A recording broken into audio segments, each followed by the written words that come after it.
The Diary of Samuel Pepys, January 1661 to 1662. January 1st. Waking this morning out of my sleep on a sudden, I did with my elbow hit my wife a great blow over her face and nose, which waked her with pain, at which I was sorry, and to sleep again. Up and went forth with Sir W. Penn by coach toward Westminster, and in my way, seeing that the Spanish curate was acted to-day, I light and let him go alone, and I home again, and sent to young Mr. Penn and his sister to go anon with my wife and I to the theatre. That done, Mr. W. Penn came to me, and he and I walked out and to the stationer's, and looked over some pictures and traps for my house, and so home again to dinner. And by came the two young Penns, and after we had eat a barrel of oysters, we went by coach to the play, and there saw it well acted, and a good play it is, only Diego the sexton did overdo his part too much. From thence home, and they sat with us till late at night at cards, very merry. But the jest was Mr. W. Penn had left his sword in the coach, and so my boy and he run out after the coach, and by very great chance did at the exchange meet with the coach and got his sword again. So to bed. Hold on. Second, an invitation sent us before we were up for my lady's sandwiches, to come and dine with her.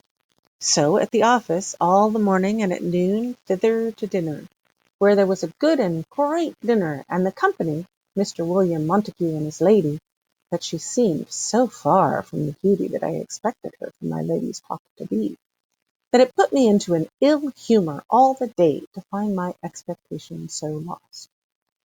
Mr. Rurtball and Townsend and their wives, after dinner, borne by water, and so to the office till night. And then I went forth by appointment to meet with Mr. Grant, who promised to meet me at the coffee-house to bring me acquainted with Cooper, the great limner in Little, but they deceived me, and so I went home, and there sat at my lute and singing till almost 12 at night, and so to bed. Sir Richard Fanshawe is come suddenly from Portugal, but nobody knows what his business is.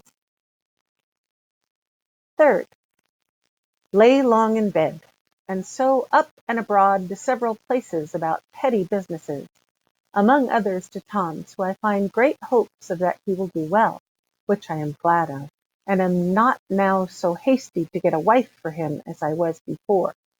So to dinner to my Lord Crew's with him and his lady, and after dinner to Horns, and there bought some pictures of him, and while I was there comes by the King's Lifeguard, he being gone to Lincoln's Inn this afternoon to see the revels there being, according to an old custom, a prince and all his nobles, and other matters of sport and charge.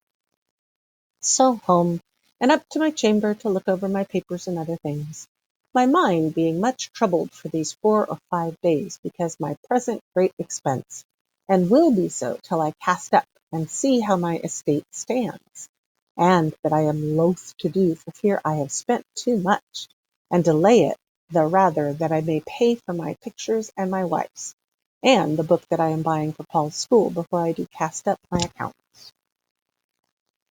Fourth, at home most of the morning hanging up pictures and seeing how my pewter sconces that I have bought will become my setters and entry, and then with my wife by water to Westminster, whither she to her father and I to Westminster Hall, and there walked a turn or two with Mr. Chetwynd, who had a dog challenged of him by another man that said it was his.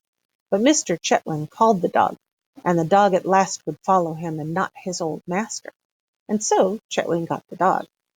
And W. Simmons, and thence to my wife, who met me at my lord's lodgings, and she and I and old East to Wilkinson's to dinner, where we had some roast beef and a mutton pie, and a mince pie, but none of them pleased me. After dinner by coach, my wife and I home, and I to the office, and there till late. And then I and my wife to Sir Penn's, to cards and supper, and were merry, and much correspondence there has been between our two families all this Christmas. So home, am today.